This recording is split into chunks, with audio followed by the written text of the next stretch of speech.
Minority నాయకులు సద్దాం హుసేన్ మైనార్టీల గురించి పెమ్మసాని చంద్రశేఖర్ మాట్లాడటం దారుణమని తూర్పు నియోజకవర్గ వైసీపీ ఎమ్మెల్యే అభ్యర్థి నూరి ఫాతిమా అన్నారు. పార్లమెంట్లోకి ఖురాన్ తీసుకువెళ్లిన గొప్ప వ్యక్తి సద్దాం హుసేన్ అని కేంద్రంలో ఉన్న బీజేపీ మైనార్టీలను కావాలనే ఇబ్బంది పెడుతుందన్నారు. తూర్పు నియోజకవర్గ వైసీపీ కార్యాలయంలో నూరి ఫాతిమా మీడియాతో మాట్లాడుతూ నాయకులపై అవగాహన లేని వ్యక్తులు రాజకీయాల్లో ఉంటే ఇలాగే మాట్లాడతారన్నారు.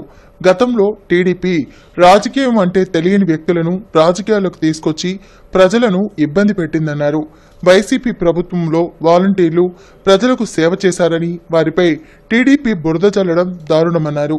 ప్రజల కోసం పోరాడే ప్రభుత్వం వైసీపీ ప్రభుత్వమని, టీడీపీ నాయకులు కేవలం డబ్బు కోసమే రాజకీయం చేస్తున్నారని విమర్శించారు. ప్రజలు జగన్ వెంట ఉన్నారని, రానున్న రోజుల్లో ప్రజలు వైసీపీ ప్రభుత్వాన్ని అధికారంలోకి తీసుకొస్తారన్నారు. కాబట్టి ఆయన ఏంటంటే అక్కడ గురించి ఆలోచిస్తున్నారు, ఇక్కడ స్థానికం గురించి ఆయన ఆలోచన లేదు. ఆయన ఇక్కడికి వచ్చి సద్దాం హుసేన్ గారి గురించి మేమందరం ఒక రోల్ మోడల్గా తీసుకున్నాం. ఎందుకనంటే మీరు చూసుకుంటే పార్లమెంట్లోనే ఖురాన్ తీసుకునే వ్యక్తి చిరునవ్వుతోనే మరి హ్యాంగ్ చేస్తున్నప్పుడు దాన్ని సంతోషంగా తీసుకొని ఆయన చనిపోవడం జరిగింది. ఇవన్నీ మరి ఆయనకు తెలియదు, ఆయన చరిత్ర గురించి తెలియదు, ఆయన చేసిన మంచి గురించి తెలియదు. ఆయన ఒకటే గుర్తుపెట్టుకున్నారు, నేను యుఎస్ సిటిజన్ని అదేవిధంగా మాట్లాడతాను. అలాగే ఈరోజు బీజేపీ వాళ్ళు మైనారిటీని ఎంత ఇబ్బంది పెడుతున్నారో మీ అందరికీ తెలుసు. మరి అదేవిధంగా ఆర్ఎస్ఎస్ మనోభావాలు ఉన్నవాళ్ళు ఈరోజు అలాగే ఇంప్లిమెంట్ చేస్తూ వస్తున్నారు. గుంటూరు జిల్లాలోనే నిజంగానే ఎంపీ క్యాండిడేట్ని డబ్బు పరంగానో లేకపోతే అసలు అవగాహన లేని వ్యక్తిని తీసుకొని వచ్చి ఈరోజు గుంటూరు జిల్లాలో మరి ఎంపీగా కూర్చోబెట్టారు. స్థానికంగా సమస్యలు తెలియదు, స్థానికంగా ఎంతమంది ప్రజలు ఉన్నారో తెలియదు. ఏదో ఇండస్ట్రీలు కడతాను అని గతంలో ఒక ఎంపీ గారు మరి ఆయన కూడా వచ్చి చెప్పడం జరిగింది. కానీ ఆయన కూడా ఏది కూడా ఏ ఇచ్చిన హామీలు కూడా గల్లా జయదేవ్ గారు పూర్తి చేయలేదు. ఈ 10 సంవత్సరాలు గుంటూరు జిల్లా మరి అభివృద్ధికి నోచుకుంది అని అంటే ఒక ఎంపీ నిర్లక్ష్యం వల్లే.